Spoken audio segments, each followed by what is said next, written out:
live from beautiful Casa de Clark in Independence, Iowa.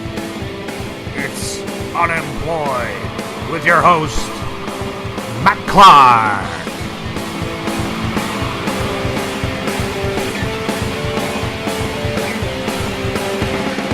Promotional consideration for this episode paid for by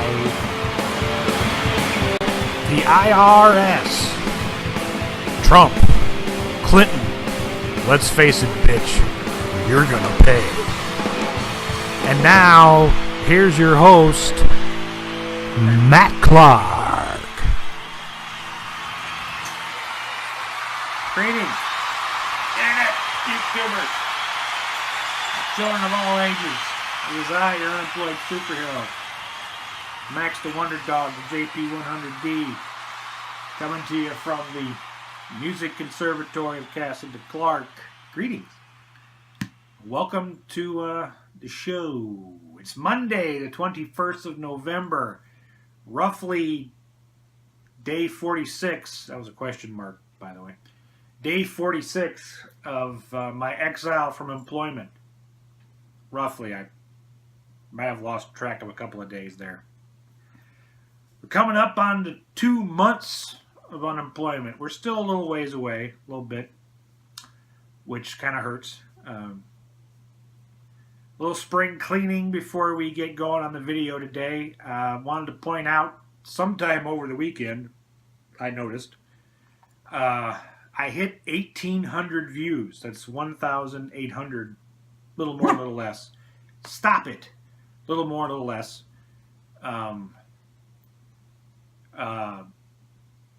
Kind of shocking. That's about 1,800 more views than I thought I'd ever get. This is coming from a guy who never intended on doing a YouTube video channel, really, anyway. So 1,800 views means a lot to me. I'm kind of shocked. Thanks to everybody who watches these things. Max is excited. So yeah, thanks to everybody who watches. Tell your friends, tell your family. It's not 100,000 views. It's not 1 million views, mind you.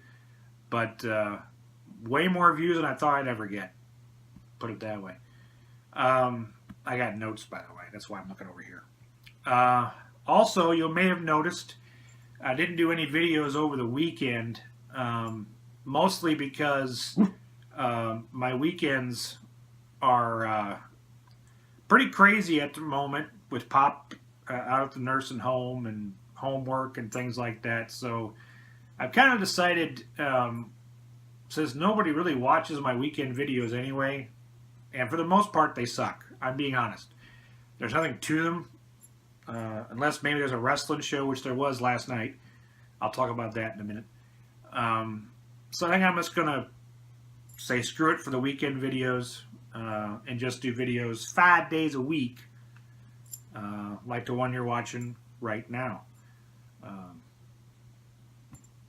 So there's that.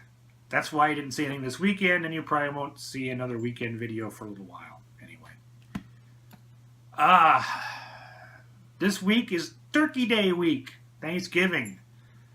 I'm a little taken aback.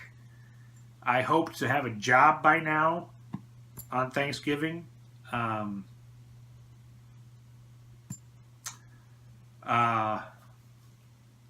From prior work experience, I know where I used to work anyway. When it came to Thanksgiving, Christmas, and New Year's, everybody just kind of geared down. That was me gearing down. So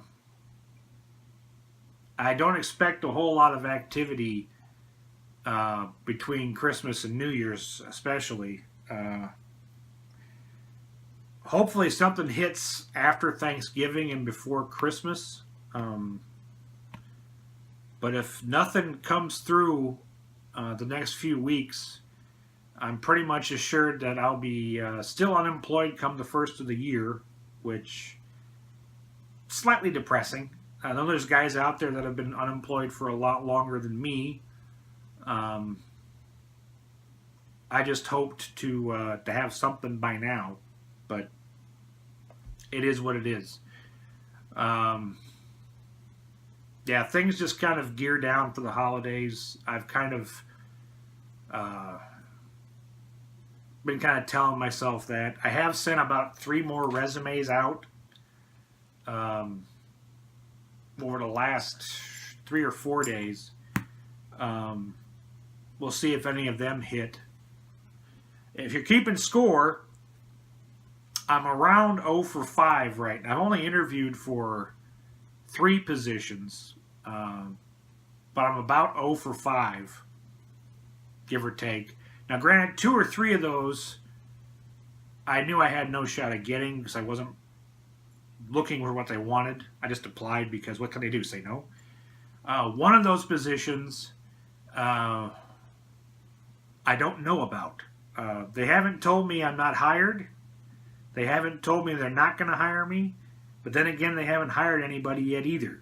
So some places I've heard take 30 to 60 days to hire people. So God only knows what's going on there.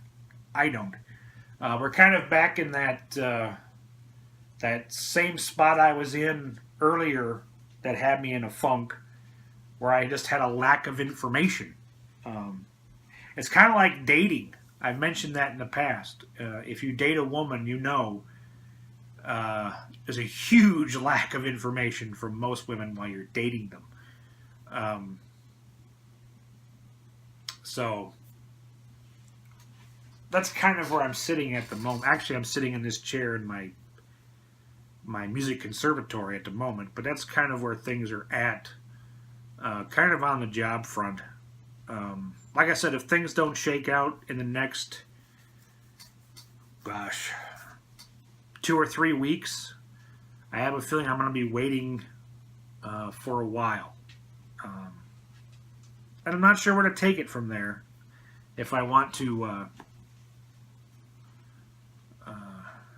shake something loose or not. But I'll keep you informed.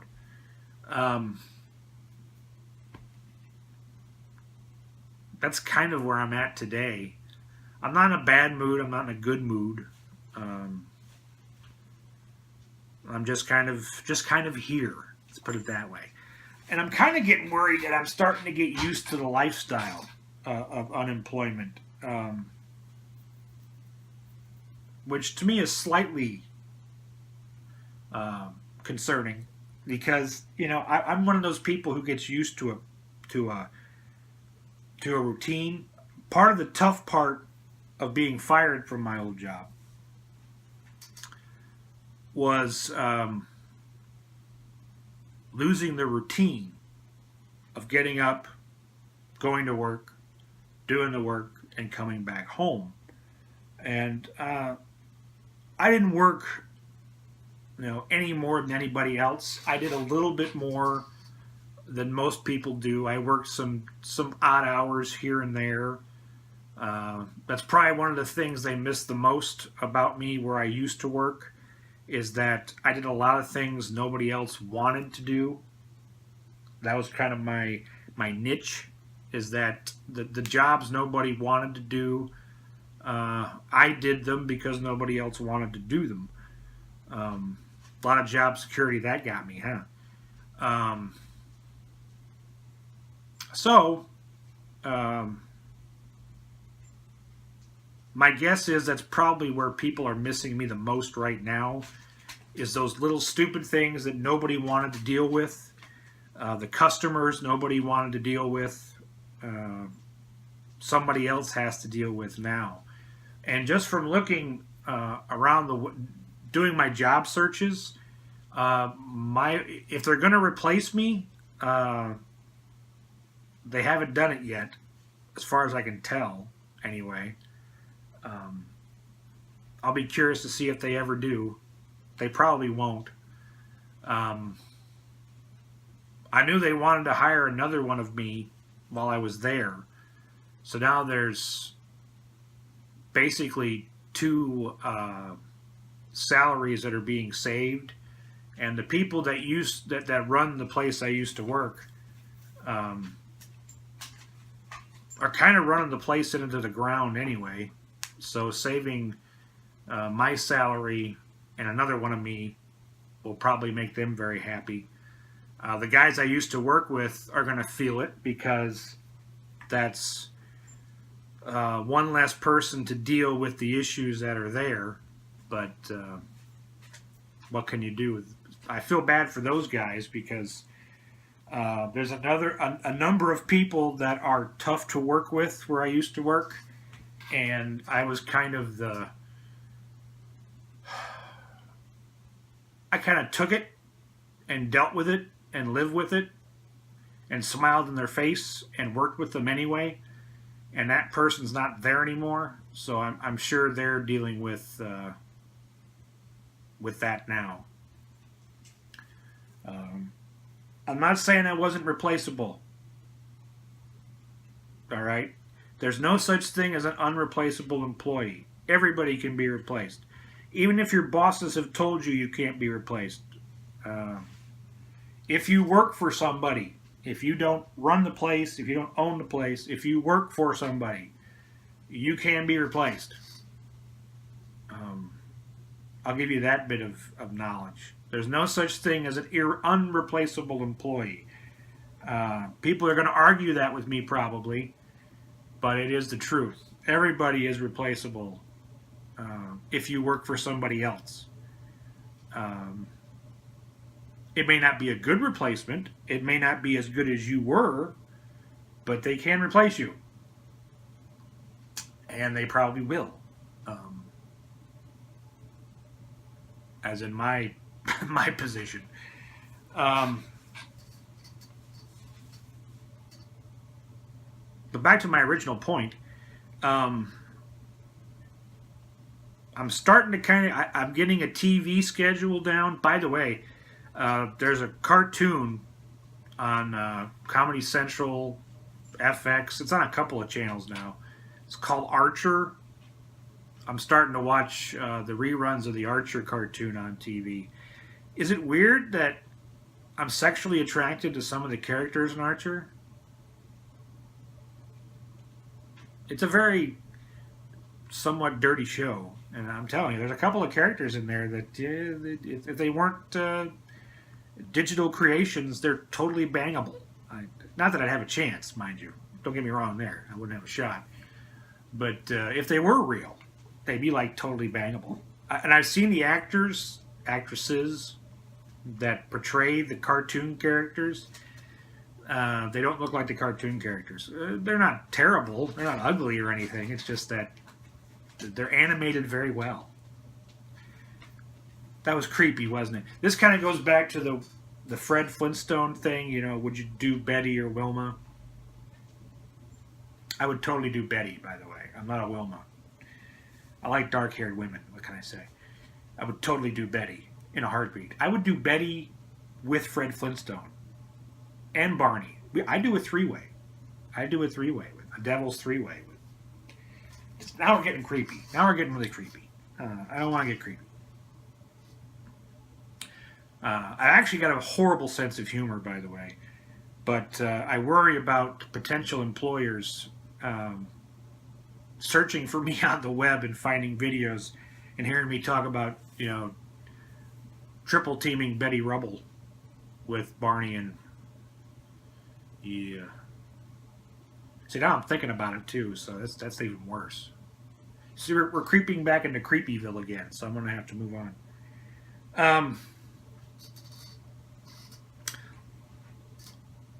The hardest part about triple teaming Betty Rubble is that, Betty doesn't know me. She knows Barney. She knows Fred. Will she trust me enough to, let me be... Because she could do Fred and Barney by herself just fine. You know what I'm saying? If Barney brought it up one day and said, hey, he brought it up a little bit. That was my Barney Rubble, by the way. That was my Barney Rubble. If Barney brought up, having a three-way with Fred Flintstone, Betty might be comfortable enough knowing Fred, to do the three-way with Fred. So the question would be, not knowing me, you know, introducing me into, I guess it'd be a four-way now because there's four of us. Introducing me into the four-way, you know, would she be comfortable? You know, because I kind of look like a caveman. You know, I'm all hairy and stuff, so I could be seen as a caveman, which I'm not sure Fred and Barney technically are cavemen. They're more metropolitan cavemen, I think. But again, Betty knows them.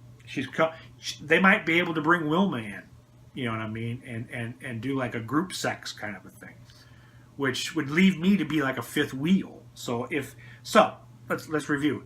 If Barney and Fred decided to double team Betty, but Betty wasn't comfortable and asked to bring Wilma in, you know, for that female touch, maybe do a wife swap thing. Would the four of them be amicable to bringing me in as like a fifth wheel, you know, to the whole wife swap thing? Do I have to bring someone with me? You know, make it like a six-way kind of a thing. It's very technical.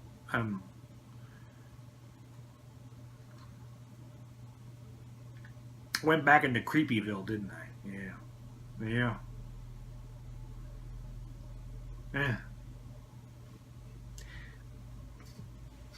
This is what kept me out of the good schools. Thoughts like this. I'm just saying. Okay, I'm gonna walk away from the subject. Anyway, it's been 16 minutes of stupidity. I think that kind of covers it. It's Monday. I'm gonna do a video here about the pay-per-view. I'm still on the Betty thing. I'm a nice guy, you know. Maybe have dinner first. You know, some wine. Anyway, I'm going to sign off. You have a good Monday. I will be back tomorrow. And think of something stupid to talk about tomorrow as well. But that will be all for today. You have a good rest of your day. I will see you all later. And stay sexy, San Diego. I got to find a better way to end these. Take care.